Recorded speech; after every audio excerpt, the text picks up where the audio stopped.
আসসালামু আলাইকুম। ওয়ালাইকুম আসসালাম ওয়া রাহমাতুল্লাহ। আচ্ছা, তোমার নাম কি? মোহাম্মদ জাহিদ মিয়া। জাহিদ। তো জাহিদ, তুমি কিসে পড়াশোনা করতেছো? ক্লাস 10 এ। কোন স্কুলে? সটিবাড়ি বহুমুখী উচ্চ বিদ্যালয়। আচ্ছা, তো আমি জাহিদকে একটা প্রশ্ন করব। সে যদি সঠিক উত্তর দিতে পারে তো জাহিদের জন্য একটা পুরস্কার আছে ইনশাল্লাহ। তো জাহিদ, তোমাকে আমি প্রশ্ন করব। হ্যাঁ। তো জাহিদ, তুমি সটিবাড়ি বহুমুখী উচ্চ বিদ্যালয়ে পড়াশোনা করো। তো তোমাকে বলতে হবে যে সটিবাড়ি বহুমুখী উচ্চ বিদ্যালয় কত সালে স্থাপিত হয়? 1963। 1963। তো আমরা উত্তরটা আসলে সে বলার আগেই ক্যামেরার অপোজিটে যারা আছে তারা বলতেছে যে উত্তরটা আসলে ভুল হয়েছে। তো আসলে উত্তরটা ভুল হয়েছে। তো আপনারা যারা জানেন অবশ্যই জানিয়ে দেবেন কমেন্ট বক্সে যে সঠিবাড়ি বহুমুখী উচ্চ বিদ্যালয় কত সালে স্থাপিত হয়। তো তারপরেও সে উত্তর না পারার কারণেও আমরা তাকে আজকে একটা সৌজন্যমূলক উপহার দেব।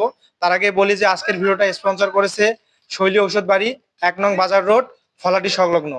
তো আমি তাকে পুরস্কারটা তুলে দেবো তার হাতে। তো এই ছিল আজকে তার সৌজন্যমূলক পুরস্কার। তো সব মিলিয়ে তোমার কেমন লাগলো? আলহামদুলিল্লাহ ভালো। তো এরকম অনুষ্ঠান করলে কি ভালো হবে? হ্যাঁ, ভালো হবে। তো ইনশাল্লাহ আবারও দেখা হবে কোনো নতুন ভিডিও নিয়ে। এ পর্যন্ত সবাই ভালো থাকবেন, সুস্থ থাকবেন।